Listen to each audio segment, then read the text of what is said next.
What's up? Ghost Fictions is here, and we're back again. This is a story where Issei left and became the Crimson Emperor god of Shinigami. Everyone has a mask that they put on to hide away their true intentions or emotions. The most common mask is a smile, a simple facial gesture to help others around them feel more at ease or to let their guard down. Just because you know a smile doesn't mean you know what's going on underneath. A smile is a valuable tool so that no matter the circumstances you are always the one in control. What happens when Issei fails to call Rias by her name and all his friends begin to berate him for not understanding her feelings? He begins to break down into tears as he wonders why his friends turned against him. Overwhelmed with heartbreak and sadness, he almost goes into the Juggernaut Drive, that is, until Ddraig intervenes and offers his partner a solution. That is to go to another universe with his memories sealed away and to start a new life. What happens to our Sekiryūtei when he arrives into a new world that filled with Shinigami and demonic soul-like beings called hollows, on top on being turned back into a child? Will he forever live out this everlasting dream he placed himself in, or will he wake up and face his past and trauma like the blazing soldier he was meant to become? But before we start, please consider subscribe to the channel and give this video a like. Don't forget to check the description for more informations. Now, let's get into part 1. Guo Academy, Orc Room. We currently see the orc getting things ready for the school festival, all the while getting ready for the raiding game against Ddraig and his peerage. Rias was currently doing paperwork for orc, while each members of both Rias' peerage except for Raswa, since her and Azazel had to perform their duties as teachers as well as Arena, doing various tasks for the club's upcoming haunted house, though Issei was still a bit concerned in the back of his mind since the other night Rias acted strangely with him in the sauna when he called President. The part of hope that once the raiding game with Ddraig was finished, he could possibly talk to her about what was going on with her. Everything was going well until Ravel's mother contacted her and wanted to speak with Issei about what he thought about Ravel, in which Issei said that he would promise to always look after her and protect her as well, which caused Rias to frown. When the call ended, Rias began to walk away a bit. Issei noticed and worried for his king to decide if he could do anything to help her. Issei. Concern. President, are you alright? Rias. Worried. Issei, I need to know. What am I to you? It was then that eyes were unknowingly on Issei, and wondering how he would respond, Issei was both confused and for some reason nervous, since he didn't know how to respond to such a question, because even though he did admire Rias and possibly have feelings for her, he told himself that he wasn't good enough since he was simply a low-ranked devil, and she was not only a high-class devil, but also an heiress to one of the most well-renowned houses in the underworld, and Issei felt like he would never be good enough for her. Also, a part of him was afraid that if he tried to tell her and the rest of the girls in the orc his true feelings, he would be rejected and be berated like his last girlfriend. Inside the boosted gear, the Welsh dragon Ddraig was secretly listening to this since he felt his host emotions stirring up in a bad way and wanted to make sure he didn't go into the Juggernaut Drive again, though what he was about to witness was going to prove the theory right. Issei. Confused. What are you saying? Buchu is Buchu. Rias. Shocked. Issei, you jerk. It was the Rias storm out of the room with tears running down her face, leaving Issei confused on why she acted like that. It was then Asia then tried to go after Rias, but not without telling Issei something. Asia. Concern. Rias wait. Turns to Issei. Ice, how could you? Issei mind. Scared. What did I do? Udo. Disappointed. Even by your standards that was way too oblivious. Issei. Confused. What I don't get. What did I do? Udo. Disappointed. If you don't get it, then honestly you're beyond help. Bekeno. Serious. Honestly, no one should have to explain it to you at this point. Issei. Mind. Scared. You too, Akeno. Please just tell me what I did wrong and I can fix it. Ddraig. Mind. Growls in annoyance. You idiots. Do any of you have any idea what you're doing to him and after everything he has done for all of you? Zenobia. Disappointed. Geez, Issei, even though I'm coolest to these sorts of things, even I know what you did was wrong. Arena. Disappointed. Honestly, Issei, you are seriously the dumbest guy ever. Kaneko. Disappointed. You're the worst. Issei. Mind. Scared. Why are you all saying these things to me? What did I do wrong? Why does it feel like when I was with her again?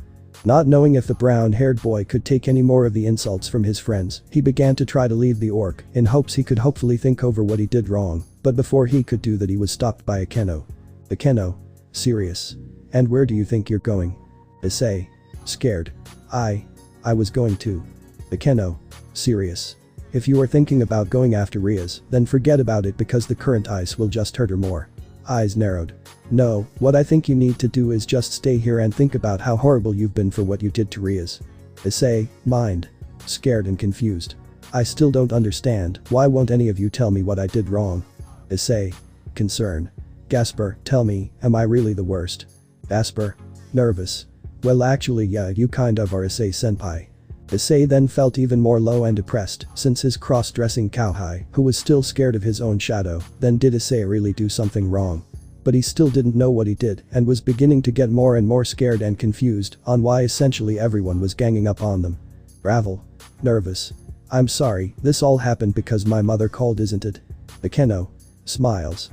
It's not your fault, Ravel. If anyone is to blame, it's Issei, since he never truly thought about the relationship between Rias and himself until now. Issei. Mind. Scared. How am I the one at fault? Why won't you just tell me what I did wrong? I thought I was your guy's friend, why is this happening to me again? As all of this was going, Ddraig was absolutely furious at everyone in the orc except for Ravel, since none of them had taken into account his host feelings and after everything he had done for them.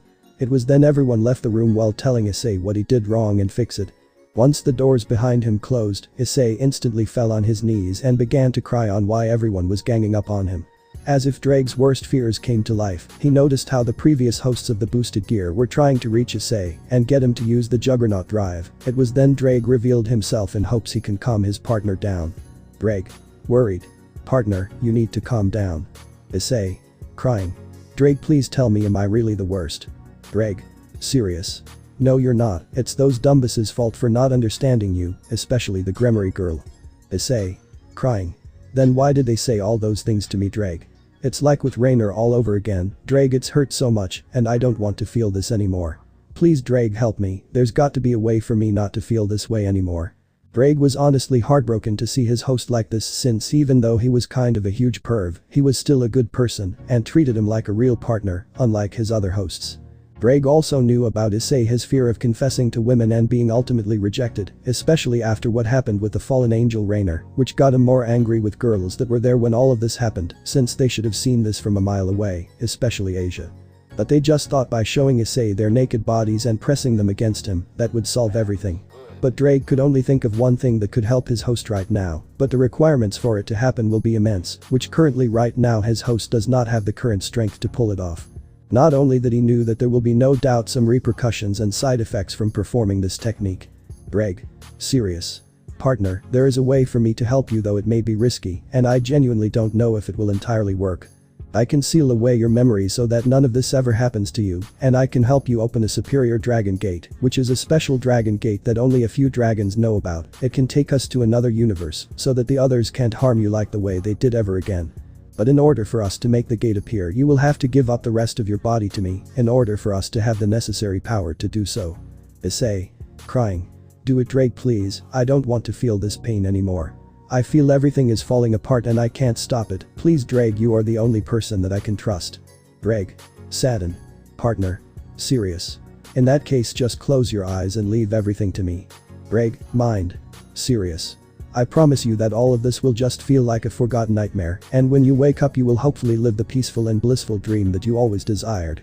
But that said, Issei closed, since in a way what the Welsh dragon said was somewhat true, since until his host was truly ready to confront those who berated him, all that transpired will feel like a nightmare that he will no doubt forget.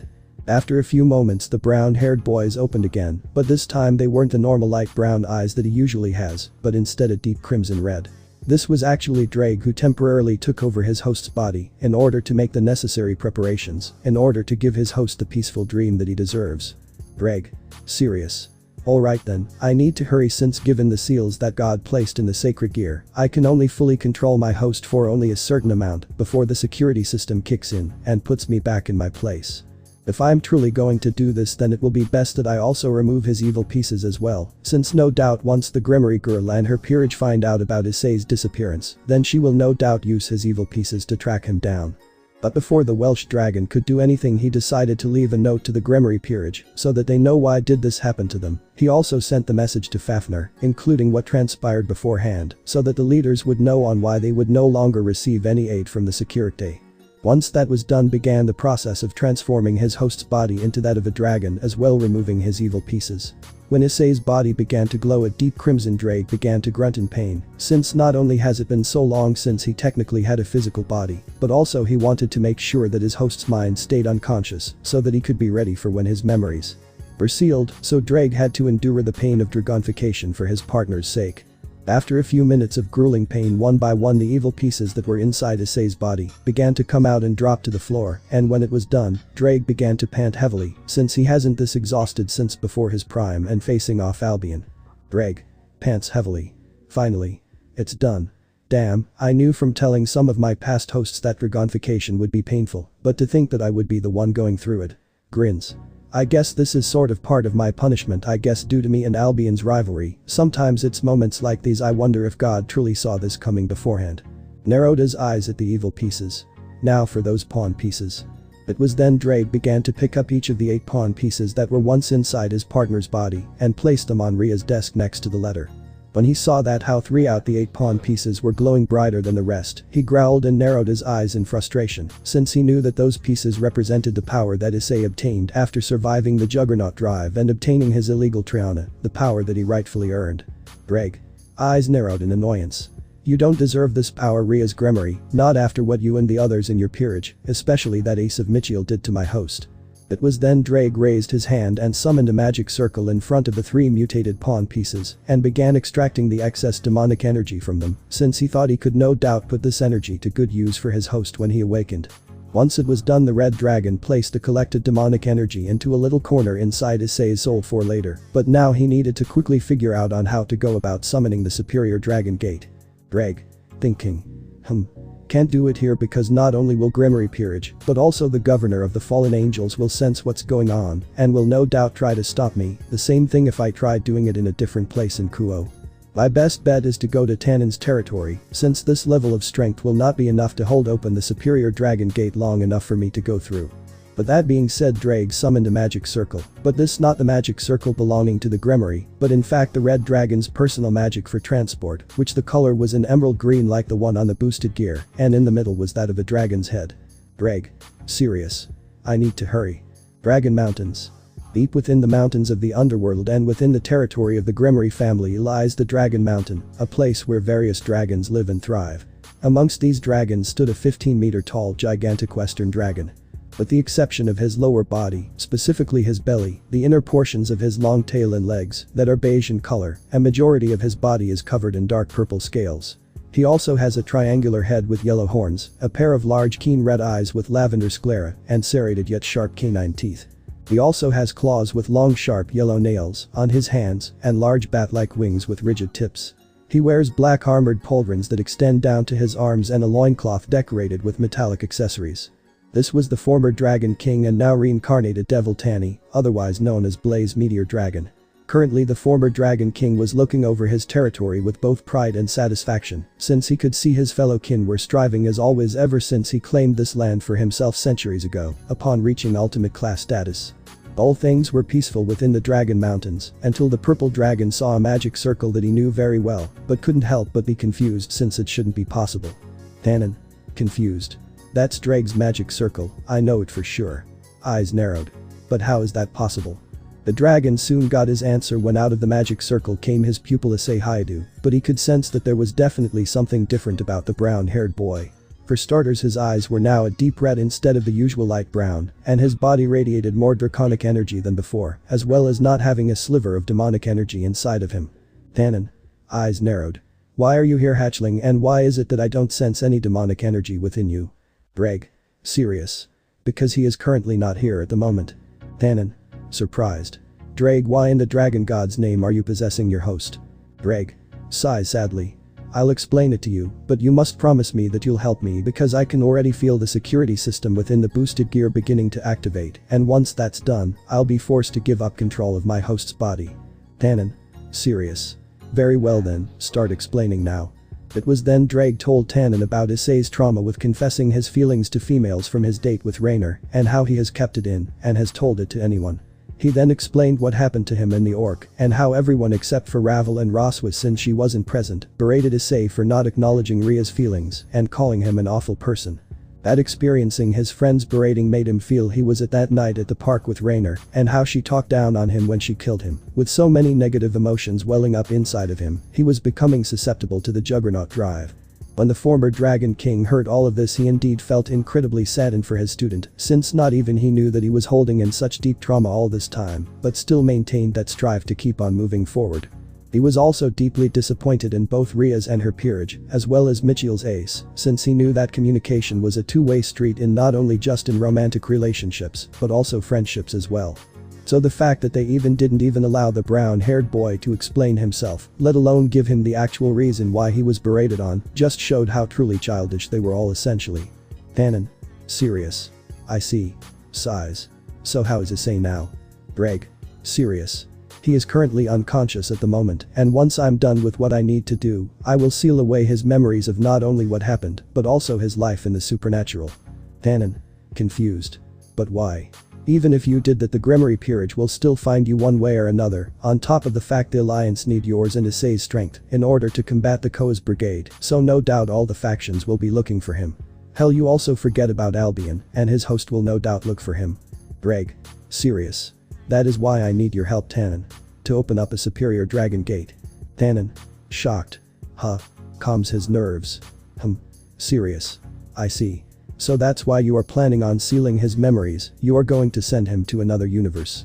Ddraig. Serious. Yes, my part. No, Issei never asked to be part of the supernatural, nor be my host for mine and Albion's rivalry. But despite all of that, he still continued pushing forward and treated me more as a partner than any of my previous hosts. Even though his so-called perversion has tainted my name and title, also giving me trauma, I know he didn't ask for it, and if he were to have it his way, he would have chose to do something more pure and mature, so that it wouldn't just do my name justice, but also for the sake that the next generation don't become corrupted by not only these troubling times that the factions are dealing with, but also this perversion. Tannen. Nods in agreement. He truly upholds his namesake, he truly is a soldier enduring all he has been through, but doesn't let him bring him down. But you know that sealing his memories will most likely be a temporary remedy. Ddraig. Serious. I know.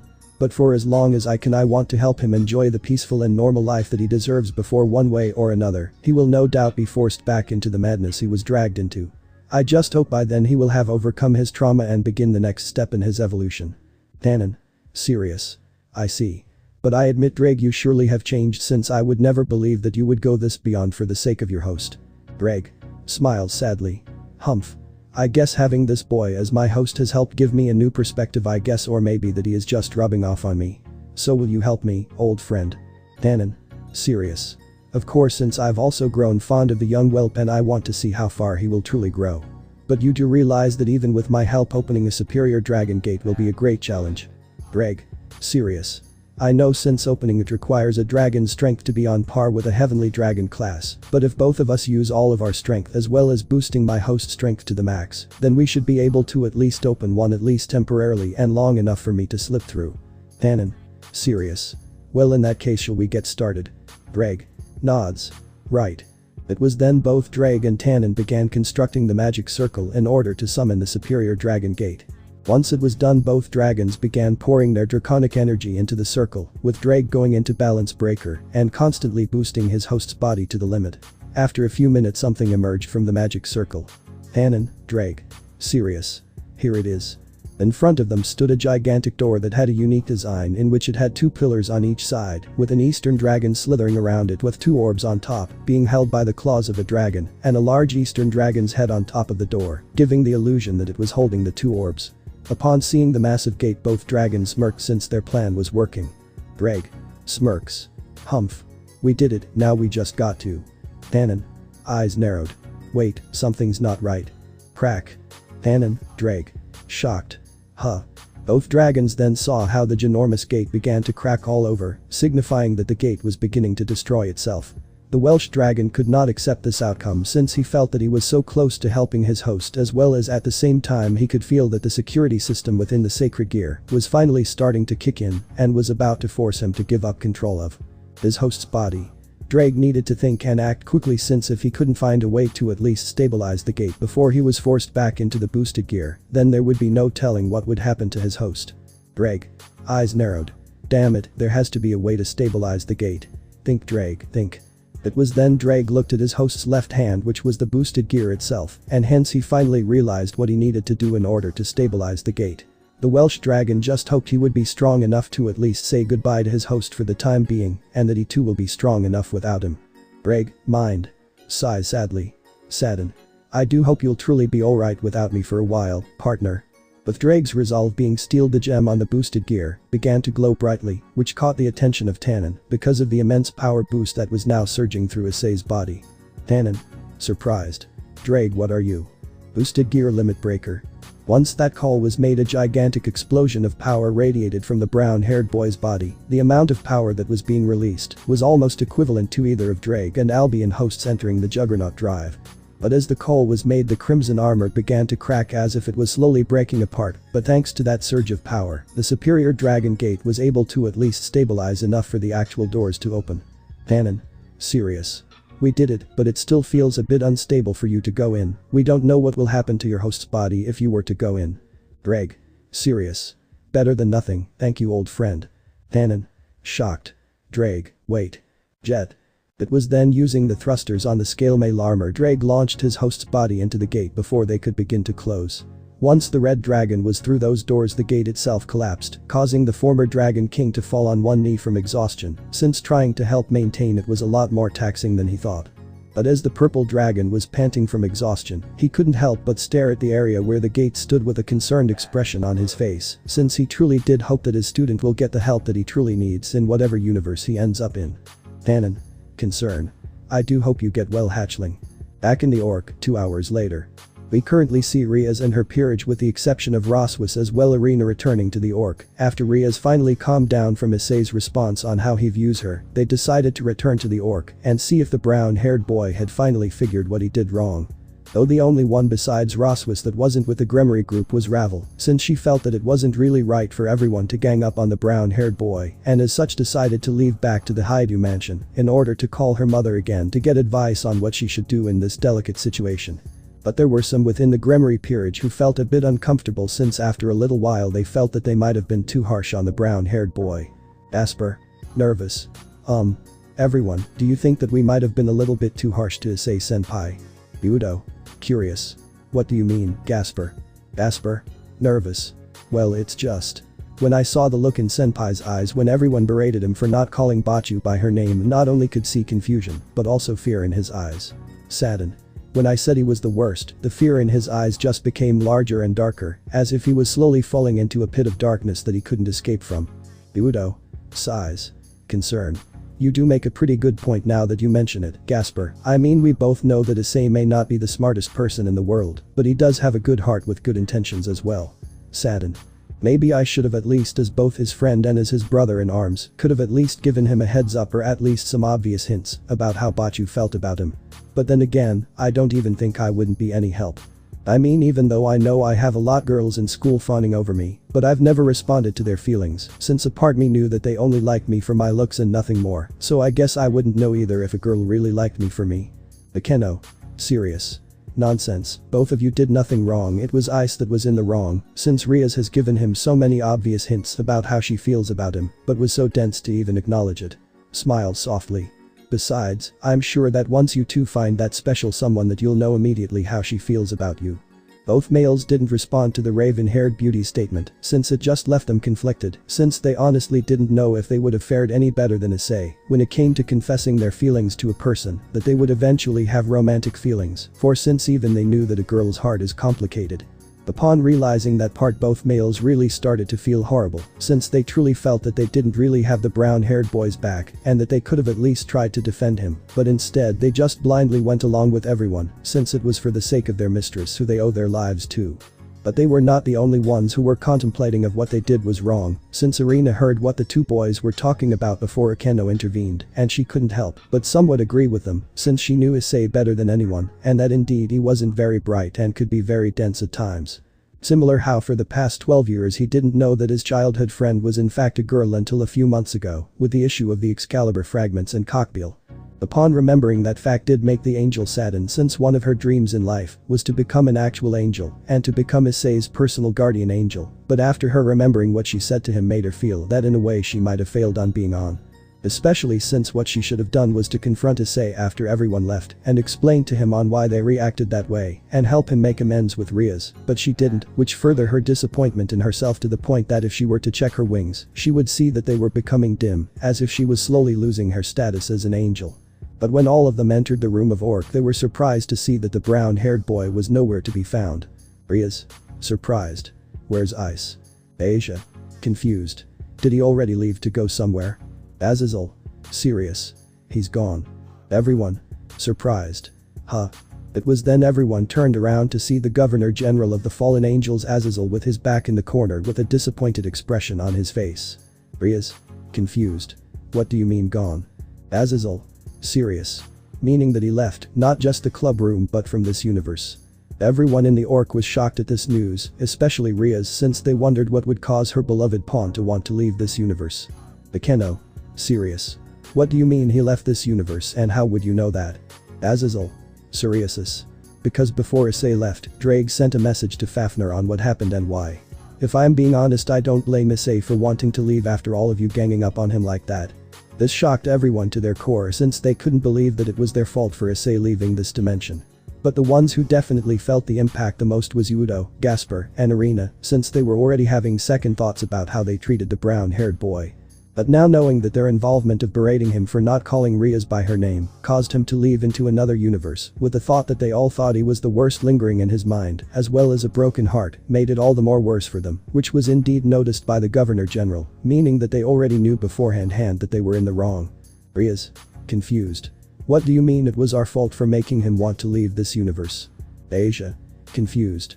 Rias Ni-san is right, besides it was Issei-san's fault for not understanding her feelings. Azazel? Annoyed. For fuck's sake, most of you girls are more dense than Issei. Everyone? Confused. Huh? Azazel? Sighs in annoyance. Eyes narrowed. You girls say that you either want to be or are in a relationship with Issei, but none of you know the first thing about being in a relationship. Which is, for starters, have any of you given Issei a chance to explain or defend himself? Now I know that I slept around with a bunch of women in my day, or even sometimes now, but let me tell you, in all the centuries that I've been around, that I can at least say that at least once or twice what it's like to be in a meaningful relationship. What I've learned from those relationships is that communication is crucial for a relationship to be strong and last, and that aspect is a two-way street. Looks over to Ria's desk. But it seems Ddraig is more than happy to tell you on why he and Issei left us, and let me tell you, from what Fafnir told me, he has never heard of Ddraig becoming so infuriated before in his life, with the only exception of when the three factions had to stop his and Albion's battle. It was then Rias looked over to her desk, only to be shocked along with the rest of her peerage to see Issei's pawn pieces on her desk, signifying that he forcefully removed them so that they wouldn't figure out where he was. The red had also noticed that 4 of the pawn pieces were no longer a shining crimson, meaning that were no longer mutated, to which both Rias and Azazel might have guessed that either Ddraig or Issei might have absorbed the excess demonic energy from the mutated pawn pieces. Next to the pawn pieces was a letter, to which with a heavy heart, Rias began to read out loud what it said. Rias. Sadden. Dear Orc or any of the faction leaders, this letter is from Welsh Dragon Ddraig, and I'm writing this letter because both me and my host Issei Hayato will be leaving this universe, since the people in Rias Grimmery's peerage, as well as the Ace of Michiel, have berated and talked down to, as if he worst being that ever existed.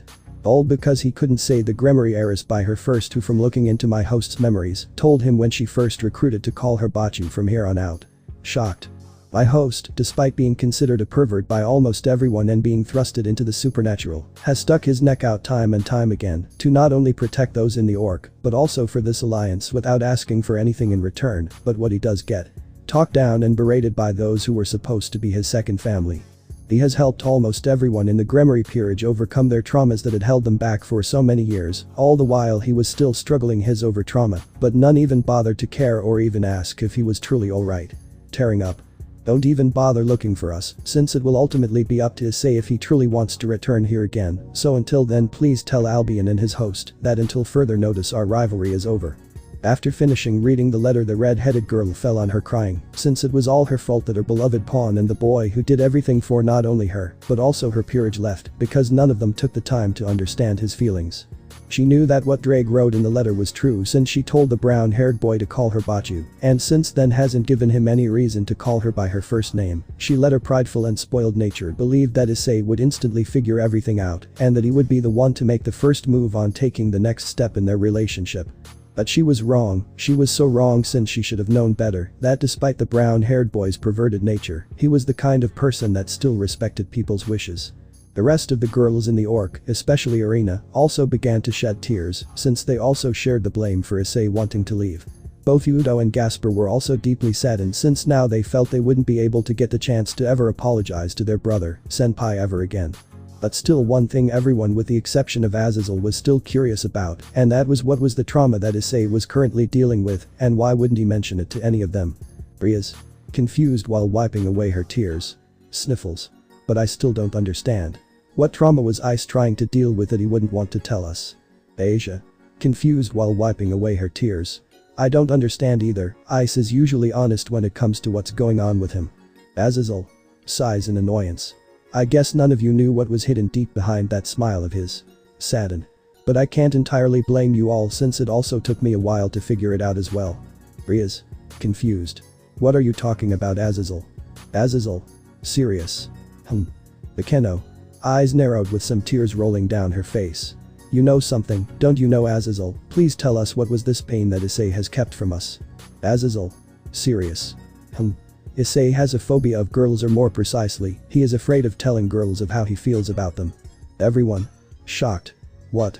This shocked everyone beyond belief, since no one would ever know that the perverted beast of Kuvu was afraid of girls, despite always trying to peek on the kendo club, as well as ogling the female members of the orc, especially Rias and Akeno. Irina. Confused. But how? He always acts fine when he's with us. Akeno. Concern. But now that I think about it, every time any of us try to get closer or be intimate with Ice, I always see this deep look of fear in his eyes, as if he was scared of us. Kaneko nods with concern. Yeah, even during our sage healing sessions, I always sense some form of uncomfortableness as well as deep fear that he would try to hide. Rias. Confused. But why? He always talk about wanting to be the harem king, and how is he supposed to do that when he's afraid to talk to girls? Azazel. Serious. I'll tell you, how about you all think back to how Issei became a demon or how he got involved in the supernatural in the first place. It was then the girls started to think what Azazel said, but was ultimately confused on what in Issei becoming a devil made him afraid of women. Of course, the governor of the fallen angels could feel only sadness upon thinking of how the brown-haired boy became traumatized, since in a lot of ways it was mostly his fault that he developed such a fear. Azazel truly wanted to help the boy overcome his trauma since he knew it would hinder his growth, hence part of the reason why he wanted to take Issei on the tour on losing his virginity in hopes that he might forget about her. But after getting to know the brown-haired boy a little bit more, as well as the talk they had in Kyoto before facing the hero faction, he realized that wasn't the medicine or remedy that he needed.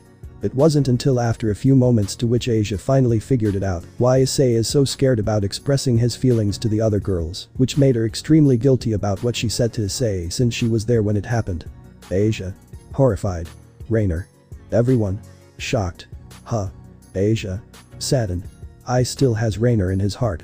It was then Rias, Akimo, Kiba, and Kaneko finally understood what Azazel meant now. When Issei died and became a devil, his heart was broken by his first girlfriend Yuma, who turned out to be a fallen angel in disguise named Rainer. All four of them felt horrible after everything Issei has done for them, overcoming their past and traumas, that they didn't even bother asking him how he felt after the ordeal with the now dead fallen angel. But Irina, Zenobia, and Gasper were still confused, since none of them knew who Rainer was, or how she was involved in Issei's involvement in the supernatural. Irina. Confused. Who's Rainer? Azazel raises an eyebrow in curiosity. I'm guessing the church never really did tell you on how Issei became a demon, did they? Zenobia nods in sadness. No, when Irina and I were sent by the church to retrieve the Excalibur fragments, we were just told that when we would arrive, that the Sekiryūtei was a part of Gremory peerage and that his name was Issei Haidu. We were never given the details on how or why he joined in the first place. Azazel sighs in annoyance. Of course they did that since all they care about is the end results of something happening and never giving into consideration of why or how it came to be. Serious. But given the state we were all in back then, I wouldn't be surprised the church or heaven couldn't risk getting too nosy on devil personal matters, but even if they knew, they wouldn't have told you to anyway, because it wouldn't matter to them unless there was a potential possibility that Issei could join their side. Irina. Confused. But I still don't understand. Just who is Rainer? Bekeno. Saddened.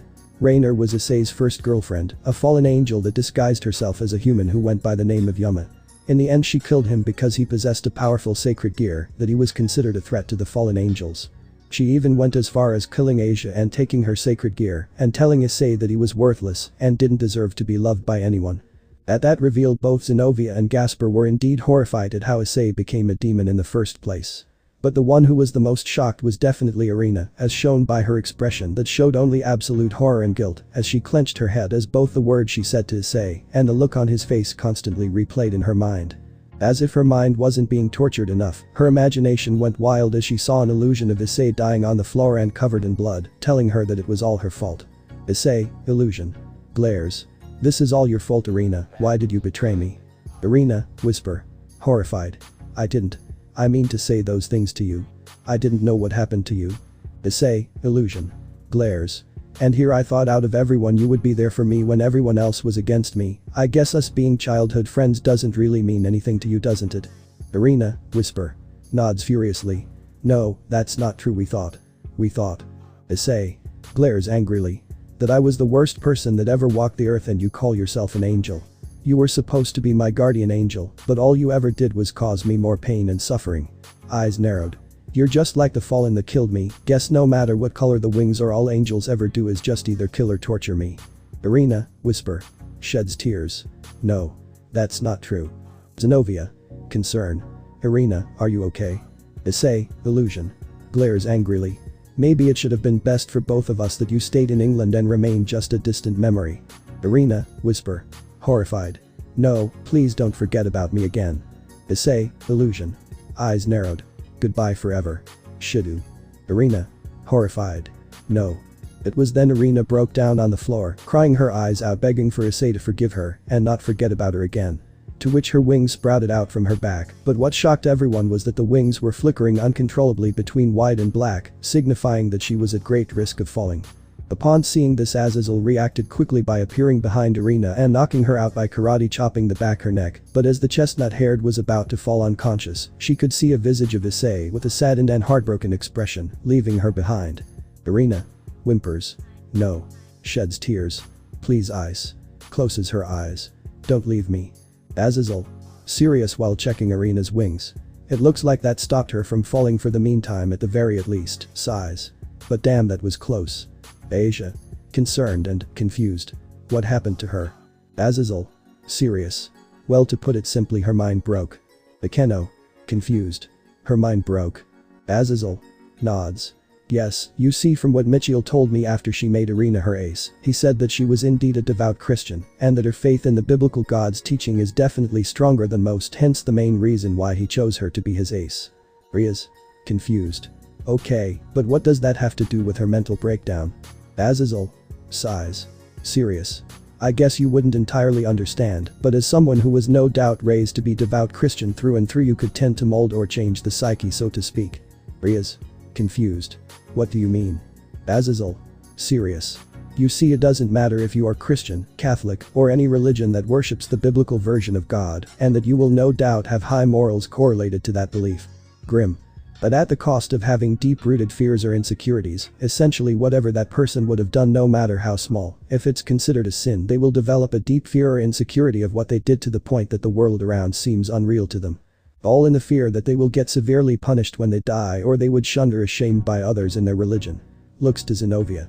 I imagine you know what I'm speaking about, Zenobia. Zenobia. Grim. Yes, when Kakabiel revealed that God had been dead for centuries, it truly did feel that the world truly didn't make any sense at all. It was as if I was in a living nightmare. Even when I tried to explain to the church what happened, they didn't care and just openly accused me as a heretic. Sadden. If it wasn't. Sheds a single tear.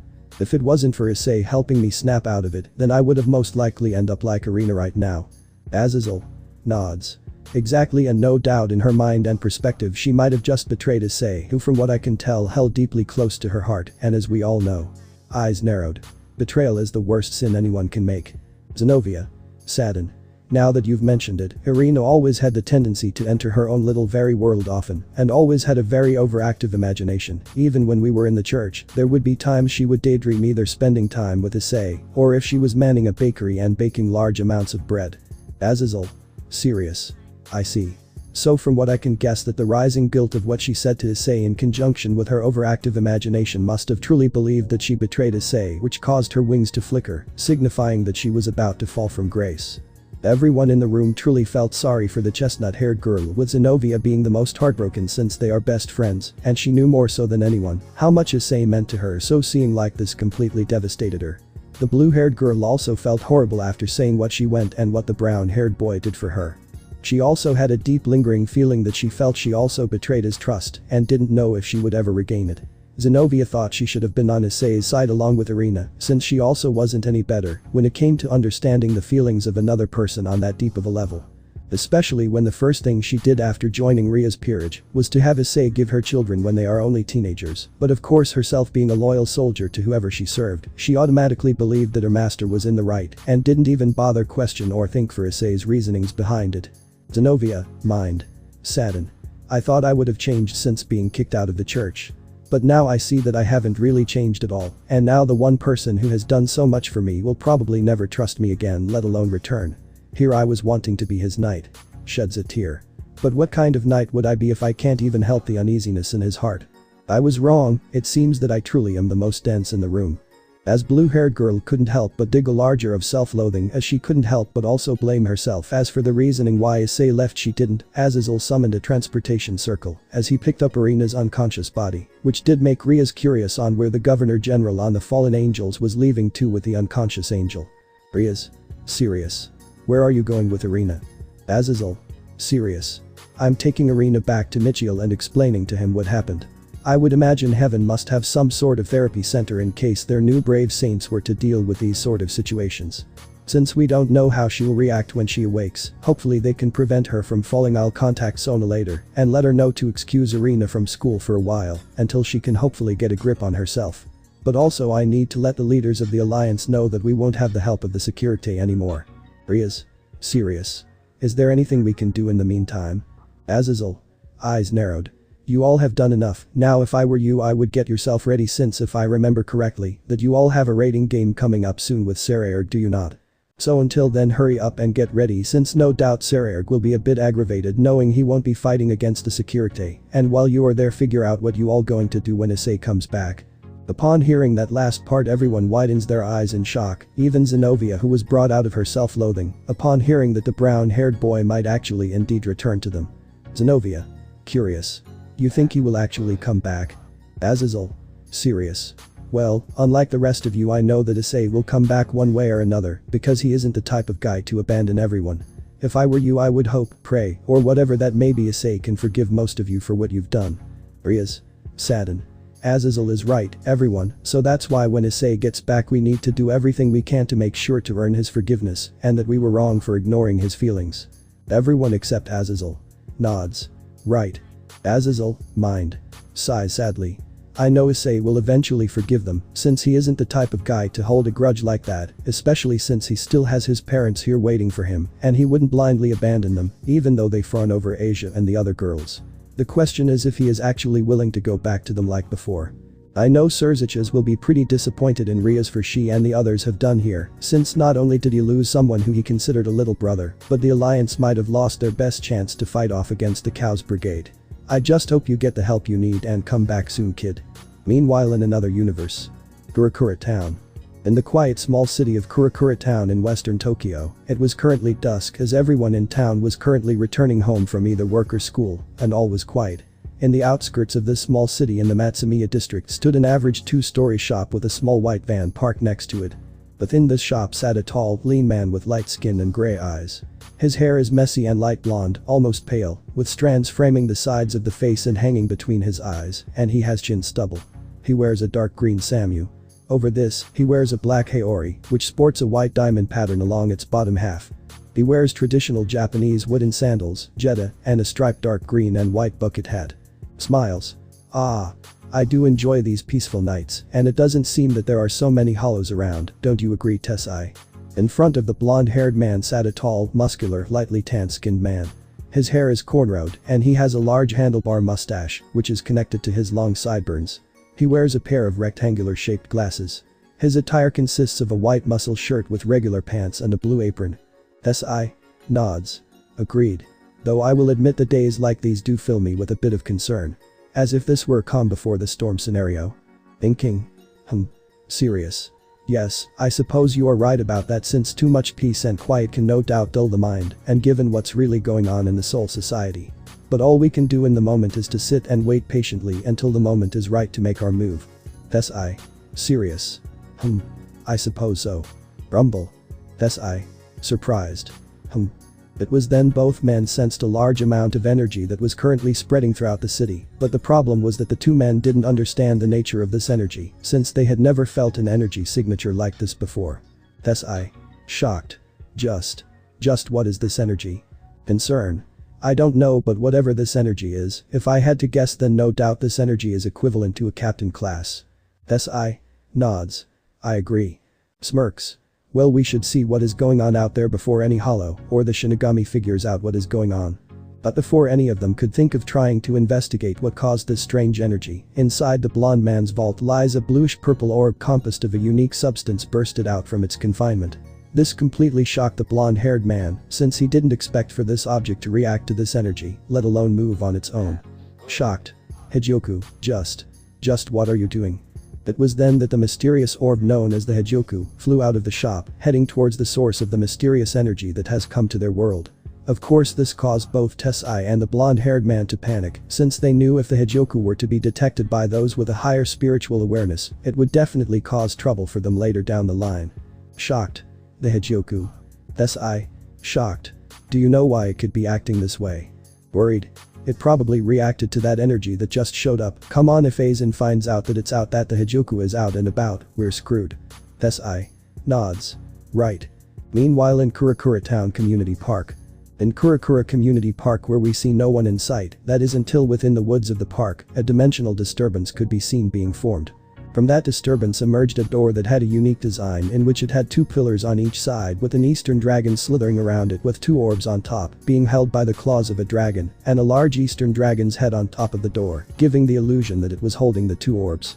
When the doors opened, what came out was a person in red draconic armor that was filled with cracks. This was Ddraig Gulch, who was currently still possessing his host Sekiryūtei. Upon landing on the ground, not only did the armor disappear, revealing the exhausting body of Sekiryūtei, but also the gate that they came from as well. Ddraig. Pants from exhaustion. Finally. I made it. Serious. But I need to hurry, since activating the limiter drastically reduces my time limit on controlling this body, since not only will I be forced back into the sacred, but also started essentially a complete reset countdown. So I need to get to work on sealing his memories and hopefully do something with the demonic power I absorbed from those pawn pieces. Looks at Issei body. Once that's done, I'll. Shocked. When the Welsh dragon looked at his host's hand, he was surprised to see that his hand seemed smaller than it was before, and when looked around, he could see that the trees seemed a lot taller than before. Now the red dragon knew that in his true form, he was indeed larger than most buildings, but after seeing through the eyes of his host including Issei, he could definitely guess the average height perspective of a human being. But right now he could definitely tell that something wasn't right with his host's body. It was then Ddraig felt like he was slipping, to which when he looked down, he saw that the brown-haired boy's school uniform was way too big for him, to the point he could completely wrap himself with his clothes. Ddraig. Shocked. Issei's body became that of a child. Eyes narrowed. Damn, I knew that going through the superior dragon gate would have some side effects, but I didn't expect something like this. Sighs. Well, no point crying about it now, especially since they could work for both our favors. Serious. Not only will Issei have a somewhat proper restart on life, but will hopefully give him ample time to train his body from scratch. Sadden. Which, given what's about to happen to me, he will definitely need it. I'll have to try to tell him to train hard and quickly, so that he could awaken me again sooner, since I will feel bad leaving by himself in this new world. Serious. But first things first is to fix these clothes, and then figure out where we are. Hopefully this is more of a parallel universe type of scenario, so that it will be easier for him to adapt. It was then Ddraig casted a spell on Issei's clothes, making it so that it would fit his new childlike body. He had to mentally thank himself for having a lot of female hosts like Elsha, who would this spell to help them fit into clothes that they liked, to the point the spell was embedded into his brain. Once that was done, Ddraig took out some of the things from Issei's pocket like his phone and wallet and put them into a pocket dimension, since he didn't want to risk anything reminding the brown-haired boy of his old life for the time being. Once that was done, the red dragon walked out the forest to see where his partner will be spending his life, into which he could see that they were in a park of sorts, but see buildings and structures that were similar to his partner's country. This of course made the Welsh dragon sigh in relief, since that meant they were essentially in a parallel world, and that until Issei can awaken him again, he can hopefully adapt a bit more easily with his new surroundings. Ddraig smiles. Good, at least I'll know he'll somewhat be alright without for the time being. Serious. But then again, it's not like he could simply walk around with no form of government identification or money to go by. Annoyed. TSK. Curse this modern age bullshit, making it difficult for beings who just start a new life and forget about their pasts. Thinking. I'll have to leave the memories and ideas that he had training with Tannen, in case he has to live off the land, but I'll just have to alter it a bit so that it doesn't trigger anything else. It was then Ddraig went over the riverbank to look at his host's reflection, so that he can see at least how old his host currently was, but also what other notable side effects from coming through the superior dragon gate did. Ddraig. Serious. I can at least guess he is about 9 years old now, give or take. Plays with his hair. I guess turning him into a humanoid dragon affected the color of his hair, making it more reddish than before. Smirks. Which I got to admit is a bit of an improvement, since it definitely shows he is definitely my host. Serious. Now then, to quickly return to the boosted gear and curious while looking.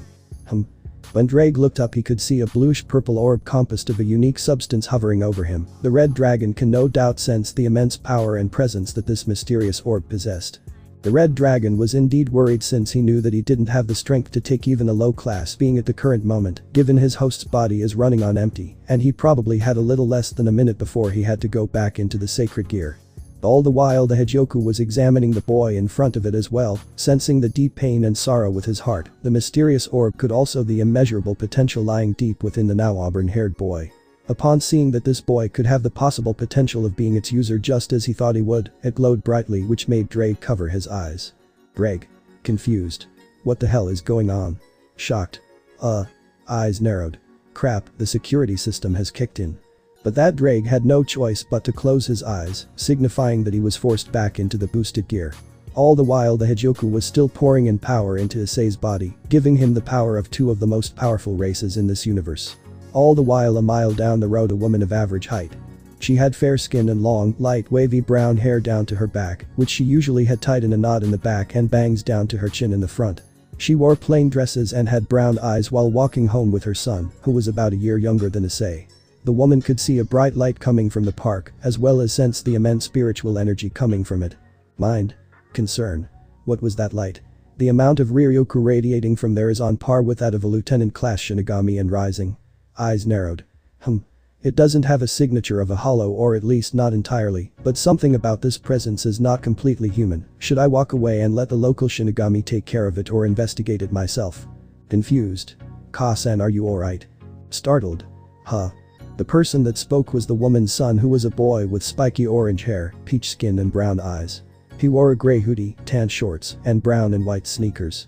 Upon seeing the happy smile on her son, the woman smiled back in order to help both herself and her son's worries. Smiles. I'm fine, dear, it's just that my mind was caught up on something. Smiles. Oh okay, well we should hurry and get home, I'm super hungry. Mind? Concern. I don't want to put Ichigo in any danger in case this Ryuryoku belongs to someone who is hostile, but given the rise in power, I don't think the local Shinigami will not be able to handle it. Eyes narrowed. There's also the fact that this is near my home, and there is a good chance it could go after not only us, but also Yuzu, Karen, and Issei as well. Even though it may be dangerous, I can at least take it out before it becomes too powerful for anyone to handle and hurts my family. Smiles. Foo. Okay, Ichigo, we'll get going, but I just want to make one pit stop at the park, okay? Ichigo. Smiles. Okay, Ka-san. Meanwhile, back with Ddraig. Currently Ddraig was back in the boosted gear after seeing that blinding light from the strange orb, but given that he was actually changing hosts, he deduced that the orb was doing something else to Issei. But in any case, what the red dragon found strange was that even though he was back in the sacred gear, he wasn't in the usual mindscape, which was usually a fiery landscape, but now what stood an empty void filled with nothing but darkness. Ddraig. Serious. The fact that I don't feel I'm changing his hosts shows that strange orb was something else to Issei, but what exactly? Eyes narrowed. From what I could sense, that orb held an impressive aura comparable to a god-class being for sure, which meant it could have possibly easily taken both of us out. What just kind of universe that I threw us into? Looks around as he sighs. Well, no point in complaining about it now, since at best I could only prevent the reset for at least an hour or two, so before that happens, I better get to work on sealing his memories. But that said, Ddraig got to work on his partner's memories, with the first two things being the slander that he received from the orc, and the second being was his date with the fallen angel Raynor, the source of his trauma. Even though he didn't want to do it, the Red Dragon believed that it was best for the time being to seal his entire life in their world, including his family name and parents, since he was afraid that any recollection of his past life would trigger not only trauma and slander he received from the others, but the amount of negative emotions from those two events could be enough for him to instantly enter the Juggernaut Drive once more. He promised himself that once he has been awakened by his host, that he would try to tell him everything he knows without triggering those negative emotions. He just hoped that nothing will happen to trigger said memories while he was asleep. Once that was done, the Welsh dragon looked over to the only other object that was in this empty void, which was a large orb of black and red energy. This was the source of the demonic energy that Ddraig absorbed from 3 mutated pawn pieces after unlocking illegal Triana. Ddraig. Serious. Now for this, since the transformation of becoming an actual dragon is still in its early stages, I can possibly integrate it into my partner's body and spirit. He will most likely be in more of the line of pure-blooded demonic dragon in that case. But I will admit it will be sad to lose the illegal Triana, since it did have great potential improvement if the partner kept training to sustain it, but who knows, maybe he might evolve this into something greater, or possibly through the will of the boosted gear he might replicate them due to his will and imagination, but probably won't be as powerful due to the characteristics of the pieces. But before Ddraig could begin the process of incorporating the demonic energy into Issei's being, the world around began to shake as he felt new power rising rapidly within his host. Ddraig. Shocked. What the hell is going on with Issei's body? Sweats nervously. This new power that I'm sensing is on another level. It's like if I'm sensing a mixture of both Taki and Senjutsu, but it's different at the same time. The fact it is essentially growing this much is unbelievable, since if he were to somehow master this overwhelming power, then he will no doubt reach the top 10 strongest in our world. Hell, he might even surpass me and Albion in our prime and time. Eyes narrowed. But all this power is too much for him to handle at the current moment, so I guess I'll have to seal away a good majority of it until he is ready to withstand this power. But the question is, how did this new power come to be? Something tells me it has to do something with that strange orb that appeared before us. As the Welsh dragon began trying to seal away the immeasurable new power that was pouring into his host, he didn't notice that the mindscape began to rumble and change, as if something within this empty void was about to explode. Ddraig. Confused. What the hell is this rumbling? Boom. The red dragon was completely in awe since he didn't think that an explosion like this existed, but if Ddraig was being honest, he was also both amazed and in awe of the sight, since to him, it looked like he was witnessing the birth of the universe. Both the beauty and raw power had the red dragon entranced, since throughout his life he, like many others, believed that raw power correlated with destruction. But now seeing what would be considered a replication of the universe being born made him begin to realize that both creation and destruction were just two sides of the same coin, with the difference being on how it could be utilized, and as such one cannot live without the other. Ddraig. In awe. It's so beautiful. It is nothing that I have never seen before in the centuries I have lived and walked on this planet, or even when I was sealed in this sacred gear. It's indescribable. Both destruction and creation working in harmony. I wonder if this is how the ancient gods felt when they first created the universe all those eons ago. Curious. As Ddraig became distracted by the beauty of his partner's new mindscape being formed, he failed to realize that something was pulling the orb of demonic energy into the center of this world that was being formed inside Issei's mind. Ddraig. Confused. What the hell? Eyes narrowed. I guess there is no point in crying over spilled milk, since I can already sense the demonic energy already merging with this strange new power that is now radiating inside Issei. It seems that the rising of this new energy is also stopping, which is good, since it is getting hard to seal away all this excess energy. Now to finish sealing this up and wake him up and let him know what's going on. Meanwhile, back outside. Once the Hejoku had finished awakening the true power of his soul and giving him the abilities of the few beings that could utilize that new power, feeling satisfied with the results, the mysterious orb flew back at great speed to where it came from.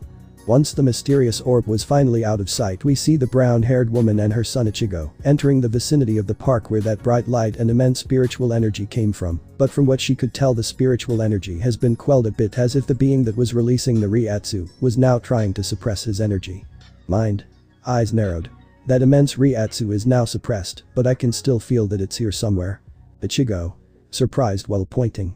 Oka-san, look. Startled. It was then the brown-haired woman looked over to where Ichigo was pointing towards, only to see an auburn-colored haired boy laying on the ground unconscious by the river. Upon seeing this was both concerned and cautious, since looking closely, she could see that it was that boy who was the source of the immense Ryatsu, and if she was sensing him clearly, then she could see there was some essence of a hollow within the boy's spiritual energy, to which she secretly had her Heilig Bogen ready. Mind. Serious. This boy has a slight presence of a hollow. Could it be one in disguise, or is it possible he was just attacked by a hollow and was infected by one similar to me? Ichigo. Concern. Oka-san, what should we do? I mean, we can't just leave me here, he might be hurt. Serious? That is true, Ichigo. Concern. In that case we should take him home with us. I'm sure your Odo-san will see what's wrong with him. Ichigo. Nods. Right. It was then the brown-haired woman tried to pick up Issei, to which she was surprised how heavy he was, which got Ichigo concerned. Ichigo. Concern. Oka-san, are you alright? Smiles. I'm fine, dear, he just surprised me is all, since I didn't expect him to be so heavy. Ichigo. Concern. Do you think you'll be able to carry him? If you want I can try. Smiles. Yes, I'll be fine, dear. Mind. Serious. But still, to believe a child would weigh this much, I mean, he looks no older than Ichigo, or at least maybe 1 year older. Eyes narrowed.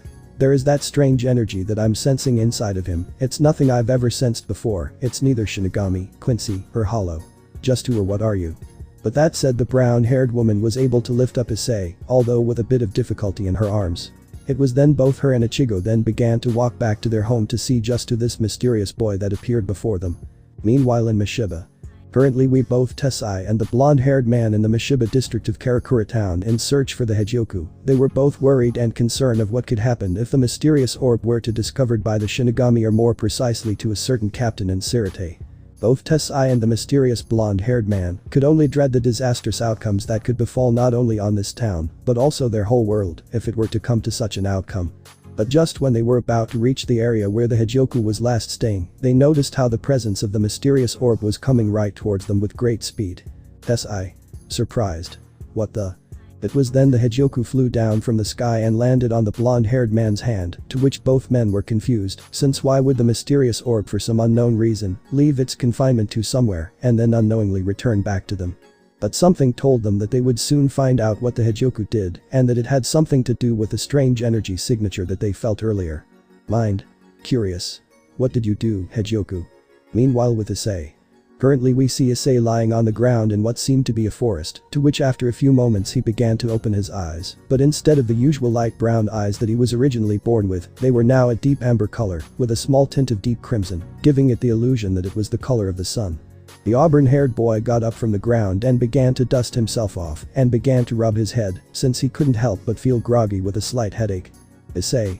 Shakes his head while groggy. What the hell happened to me? Looks around. Where the heck am I, Ddraig? Ddraig, are you there? With no response, the only thing he could do was walk and see where this path led, so that he could figure out where he was. Throughout the walk Issei couldn't help but feel there were some gaps in his memories, like who he was and his life before waking up. The only things that he could remember was his first name, and that he was the Sekiryūtei since he possessed the boosted gear. He did remember who Ddraig was, as well as another dragon named Tannen who was his mentor, but other than that there was nothing for him to remember. Issei could tell that it was around evening or dusk where he was, since from what he could see from the sky, it looked like the sun was about to set, and for some reason the setting made the auburn-haired feel uneasy for some odd reason. But when he finally made it to the clearing, what he saw was just so awe-inspiring. Issei. In awe. Whoa. In front of the auburn-haired boy stood a beautiful and majestic valley with all of the trees having beautiful red leaves, with a lake, despite being almost dark, sparkled like diamonds. Issei. Looks around in amazement. Amazing, just what is this place? Looks up. What the hell is that? What Issei saw when he looked up was a crimson eclipse that hovered over the landscape that he was standing on, and from what he could see, that what was most likely a red sun that was hiding behind the moon was pouring some form of red essence down to earth, with no sign of it ever stopping for a second. But from Issei's perspective, it looked as if the essence was just pouring its energy to help sustain and give life to this magnificent landscape he was in. Issei. Amazed. Amazing. Confused. But where the hell am I? Ddraig. Smirks. Why, this is your mindscape, partner. Issei. Surprised. Ddraig. When Issei followed the source of the voice, what he saw was a large red western dragon, with a long neck and red eyes. He also has red and golden spikes throughout his body, hovering over the auburn-haired boy. Upon seeing the large dragon land a few feet away from him, Issei couldn't help but smile in joy, since at least there was someone he could recognize that was here to help him. The Welsh dragon also couldn't but smile a bit from seeing his partner's joyful smile return, especially after what he just experienced. But despite that, he was deeply saddened since he will have to tell the small child the bad news about him leaving for the time being. Issei smiles happily. Ddraig, it's you, I'm so happy that you're here. Ddraig chuckles. Ki, grins. Like you can get rid of me that easily. Issei nods happily. Right, because we're always in this together, right, Ddraig? Ddraig smiles softly. That's right, partner. Always. Issei looks around curiously. So this is my mindscape. It looks different, like, I mean, don't get me wrong, the whole world on fire was sort of cool and all, but even you have to admit this looks like a bit of an improvement. Ddraig smiles. Humph. I will admit it does look nice, but a volcano or two wouldn't hurt. Issei chuckles. Ha. Maybe. Ddraig smiles. But yes, this is your new mindscape partner, which I believe was formed due to the new power that is now growing inside of you. Issei curious. New power. Ddraig nods. That is correct, before you woke up a strange orb of godlike energy appeared before us, and I believe it was that orb that gave you this new power. Issei curious. Do you know what this new power is? Ddraig serious. No clue, but it is like a mixture of both Taki and Senjutsu, but fundamentally different at the same time. In any case, whatever happened, it overestimated how much of this new energy you could actually take, so in response, I had to seal away a decent portion of this power so that your body wouldn't be destroyed. Issei surprised. Really? Smiles softly. Thank you, Ddraig. I know I can always count on you when things go south for me. Ddraig smirks. Humph. Anytime, partner, I always got your back. Issei curious. So if this place is my mindscape, then where am I in the real world? Ddraig serious. Hopefully you are still where I left your body, which was in a park in a parallel version of your home country. Issei confused. Parallel version. Ddraig serious. Right, you see here, partner.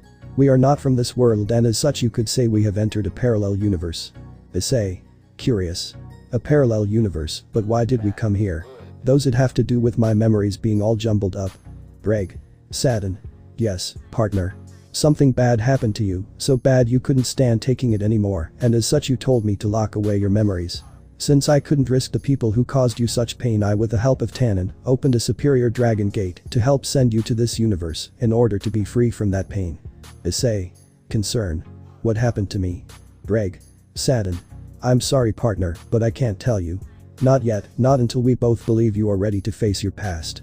Serious. But if I were you, I would just forget about that part and focus on how to spend your new life here, since as dragons, it is not in our nature to dwell on our past and focus on the present. Issei smiles softly. Okay, Ddraig, I trust you. I always trust you since you have never done me wrong, because you are my best friend and the person I can count on the most. Ddraig smirks. Humph. Same here, partner. Same here, now then too. Exhausted. Huh. Issei concern. Ddraig, what's wrong? Ddraig drained. Huh. Damn, I guess my time is up. Damn, I genuinely thought I would have a little bit more time to tell you more things before I go. Issei scared and confused. Go, what do you mean go? Ddraig, what's happening to you? Ddraig exhausted. I'm sorry, partner, but in order to maintain the superior dragon gate where I could slip through long enough, I had to temporarily overload the boosted gear to have the power boost needed to go in. But the price for doing this is that the sacred gear itself needs to completely reset itself, meaning I'll be forced to go back to sleep. Issei horrified. What? No, this can't be. Ddraig smiles sadly. Worry not, partner, remember what I said. I'm just going back to sleep, but given the sacred gear has resetted itself, it will mean I won't be able to speak to you for a while, until you wake me again. Issei scared. But Ddraig, you can't leave me, what am I supposed to do all alone? Sheds tears. Please, Ddraig.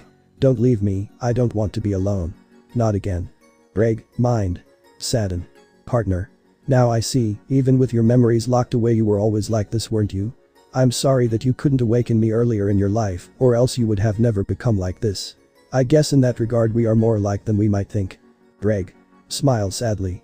In that case, get stronger. Issei confused. Huh. Ddraig smiles sadly. If you truly want to see me again, then you need to get strong. Stronger than you ever had before. I know that you can do it, Par. No, Issei, I know you can do it, because you are not just because you have the potential become my strongest host yet, but because I have complete faith in you and I know we'll see each other again. As the Welsh dragon said this, his body began to turn into mist, signifying he was about to enter his deep sleep and that boosted gear was in the final stage of being reseated. Seeing this and not wanting to see his partner and friend to constantly worry about him while he was sleeping, Issei then wiped away his tears and looked into the eyes of the red dragon with a determined expression on his face. Issei sniffles. Serious. In that case I'll just do that, points at Ddraig. You'll see, Ddraig, because by the time I wake your ass up I will become so strong that you that have you speechless, and I'll make it one of my goals in life to be even stronger than you in your prime. I'll promise you that I'll reach heights that you could imagine in your dreams. Ddraig chuckles weakly. Key. Now that I would like to see. As Draig's eyes become heavier, he could see how his partner was trying his absolute best not to cry upon him leaving, although he couldn't help but smile, since he knew despite not knowing who he really was, the Welsh dragon knew he would keep his promise on training to help awaken him as soon as possible. Ddraig smiles softly. Oh Issei, you already have me speechless because even though your eyes are holding back an ocean of tears, there is a deep fire within them that can even possibly rival my own flames that can kill even the gods themselves. But those beautiful flames are surrounded by such a never-ending darkness, which is alright in its own way, because it just makes those flames ever so brighter, like the old saying goes. The deeper the darkness, the brighter the light. Humph. It's funny, all this time you always thought you weren't worthy to be my host, but in fact it was the opposite. In truth I wasn't the one who was worthy of you being my host since, despite being dragged into my rivalry with Albion, which should have been resolved to just the two of us, you still are willing to fight volley on my behalf, and kept pushing forward with no hesitation whatsoever to become stronger in order to become worthy of my title, even though it was through your perversion. Closes his eyes. I know you will become strong when we meet again, Issei, and I know you will surpass me, because you are the type of person to not let anything stand in the way of your goals, and until I wish you the best of luck. My friend. But those words as Ddraig disappeared into mist back into the boosted gear, waiting for his partner and friend to awaken him again. As Issei just stood there staring at the spot where Ddraig disappeared, he made it one of his main goals to train and get stronger as soon as possible, so that he could reunite with his friend and partner. Issei. Serious. I will get stronger, Ddraig, just you wait, my friend. It was then a bright light appeared above Issei, signifying that he was about to awaken. The auburn-haired boy was nervous and just hoped that whatever he was he could manage surviving. Issei. Nervous. Here goes nothing. Back in the real world. Within the Minami-Kawase district of Karakura town was a two-story house merged with a clinic. This was the Kurosaki Clinic, a small family-owned clinic in Karakura town near the Karakura hospital. Inside the clinic center was a tall, muscular man with spiky black hair and brown eyes. He has thin facial hair around his mouth and on his cheeks. He wears a white lab coat over his otherwise more casual shirt and trousers. The man was currently checking on the mysterious auburn-haired boy that his wife brought in a little while. The man was indeed surprised about how heavy the boy was, given he was around the same age as his son. Upon examining the boy, he was surprised that he already developed some muscle, not the point he had any abs or was a bodybuilder, but definitely enough that there wasn't much fat between the skin and the muscle, which was completely unheard of for a boy his age. He also looked in his pockets to see if there was some form of ID on him, but sadly nothing to be found. Concern. Did you find anything, Issei? Sighs. Serious. Well, he's not hurt physically if that's what you are asking. But despite not being able to sense spiritual energy anymore, I can for some reason feel this strange new energy deep within. Eyes narrowed. It's monstrous, looks to his wife. Just who did you bring back with you, Misaki? Misaki? Concern. I know that you might have some doubts or may think that I placed our family in danger for bringing him here, but when I saw him he didn't feel he had any evil intentions inside of him, despite him having the slight signature of a hollow. Issei. Serious. I see. So you thought he might have been attacked by a stray hollow and got infected like you. But still we don't know anything about him. Misaki, are you really sure that this was a good idea? Misaki. Serious. I do, since as a mother myself, I can't allow a child to be left out like that, only to be easy prey to the hollows. Issei. Sighs. Serious. Well, I do know better than to try and convince you otherwise. Very well, he can stay for now, but let's hope he wakes up soon. Issei. Grumbles. Issei. Misaki. Surprised. Huh? As the married looked over to the source of the noise, they could see Issei currently stirring himself awake, to which his amber eyes began to open, only to see himself in a brightly lit room that seemed to look like a hospital room. Issei. Groggy. Where am I? Issei. Curious. Hey kid, you're awake. Issei. Curious. Who are you? Issei. Serious. My name is Kurosaki, Issei, and you're in my clinic. My wife brought you here after her, and my son saw you unconscious by the riverbank in the park near here. Misaki smiles softly. My name is Kurosaki, Misaki. It's a pleasure to meet you. Issei, nervous. Hello and thank you for trying to help me. Issei, curious. Do you know what your name is, little boy? Issei, surprised. Huh. Saddened. My name is Issei and I'm 9 years old. Issei, curious. Is that your family name? Issei, nods. No, that is my first name. Saddened. I don't know my family name. Misaki, saddened. Do you know the name of your parents at least? Issei, saddened while nodding. No, I sadly don't know who my parents are. I actually don't have any memory before waking up here. Issei, mind. Saddened. So he has amnesia. I guess whatever happened to him must have caused it. Taking him to an actual hospital would probably do no good since he's not human, and even with Rick in there it will serve little to no good. Serious. My best bet is probably to take him to Urahara, since he will no doubt know what to do with him. Issei, serious. I see. I'm sorry to hear that for you, Issei. In that case you can stay here for the night, and tomorrow we'll figure out what to do with you. Issei, nervous while holding his hands up. No please, I'm fine, believe it or not I can actually take care of myself, and besides, I don't have any money to pay you. Issei, smiles. It's okay, besides what kind of man would I be to make a child pay, especially when you don't have any family members or anywhere to go. Issei, nervous. But saddened. But I don't want to be a burden to all of you. Misaki smiles softly while placing her hand on Issei's hand. Don't worry, I promise you that you will not be a burden to us, and don't you dare say you could take care of yourself out there since as a mother myself, I can't allow you go out there all by yourself. I know that your Oka-san wouldn't want you being all out there all alone, so please at least for tonight stay here where it is safe. Issei didn't know what to do, he knew that he couldn't stay here, since he was especially a dragon, and as a dragon, he is bound to attract a lot of attention whether he likes it or not. That would no doubt put this kind family in danger, but something about Misaki's smile and aura just put the Auburn boy at ease. It was as if his instincts were telling him to relax and have trust in this woman. Issei, mind. Surprised. Her aura. It's so calm and warm, like if I'm being bathed in the radiance of the sun itself. Curious. Is this what a mother's love feels like? I wonder if my actual Oka-san gives off the same feeling as well. Issei looks down nervous. If it's alright with both of you, then I'll stay here for the night. Misaki smiles softly. Thank you, Issei-kun. Now then how about you get some rest and I'll get you something, I bet you must be starving. Issei nervous. No I'm not really, I'm actually. Grumble. Issei holds his stomach in embarrassment. Misaki smiles while giggling. Foo. My you're not a very good liar, aren't you, Issei? Issei embarrassed. I'm sorry. Misaki smiles.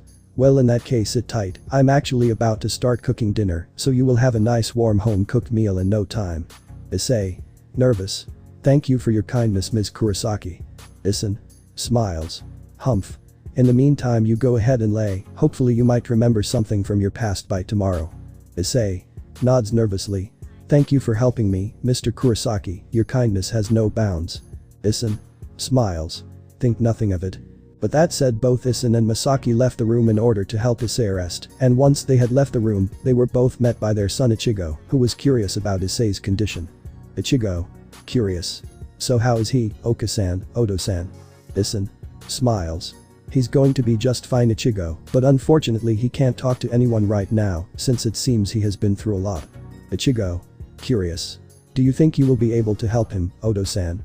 Issei smiles. I already have it planned on how to help him. Misaki smiles. Now go ahead and keep an eye on Karen and Yuzu while I cook us all dinner, okay? Ichigo smiles. Okay, Ka-san. But that said Ichigo began running towards their side of the house, where he could keep an eye on his younger sisters with anticipation for his mother's home-cooked meals. All the while both Issei and Misaki couldn't help but smile at their son's kindness, since besides Misaki, he was the one most worried about Issei's well-being. Misaki smiles. We've truly raised a kind-hearted boy, haven't we? Issei smiles. We truly have. When you told me that how concerned he was for him and that he wanted to make sure he was okay, it made me so proud that he is doing what his name implies. Misaki smiles fondly. Ichigo, he who protects. That was the name you chose for him when he was born because you hoped to be born a person who would always protect those either close or weaker than him. I do hope we can help Issei with his amnesia, and if possible I do that. Maybe he and Ichigo could be friends. Listen. Curious. Why is that? Misaki. Smiles. Because just like Ichigo he also represents his name very well, Issei, which means honesty, and I could tell from looking at his eyes that he is indeed truly an honest soul. Even though I could tell he is still hiding things from us, I could tell it mostly to try to protect us in some way, shape or form. Listen. Curious. How can you tell he's hiding stuff from us? Misaki. Smirks. Humph. My goodness, still to this day you haven't changed much, have you? I did say he wasn't very good at lying, did I not? And never underestimate a woman's intuition, Issei-kun. Listen. Surprised. Huh. Smirks. Humph. You haven't changed much as well after all these years, smiles. Which is just perfect for me because no matter what you'll always be the woman I fell in love with. Misaki. Smiles. Just like how you'll always be the man I fell in love with as well, begins walking. Now come on, no doubt Ichigo might need some help looking after Karen and Izuzu now. Listen. Smiles. Yeah, no doubt. As the happy couple walked over to their home to where their children were, Issei was currently laying in the bed that he was in, still saddened that he couldn't sense nor talk to Ddraig anymore. But the brown-haired boy promised himself he wouldn't cry about it, since he knew if he truly wanted to see his partner and friend again, then all he needed to do was train extremely hard to awaken the boosted gear. But little did he know that this strong desire to see his friend again did unknowingly trigger a memory which surprised the auburn-haired boy. Issei, mind. Surprised. Huh. In that memory he saw himself playing with a chestnut-haired boy with violet eyes, and from there he could tell the both of them were always together and seemed to be close friends. Issei, mind. Eyes narrowed in curiosity. Who is that kid and why does he feel so familiar? Memory. Smiles happily. Come on Issei-kun, let's go play heroes again. Issei, memory. Smiles happily. I'm coming, wait for me Shido-kun. Issei, mind. Sadden. Shido-kun. Thinking. Yes, I remember a boy named Shido and we used to always play together and he was my best friend until. Thinks harder. Damn it, it seems I can't remember the rest of it. Curious. But still though. Looks up at the moon. I wonder how Shido-kun is doing right now, I hope he's alright back in our world. That's it guys. Thanks for watching and supporting us. See you in the next part.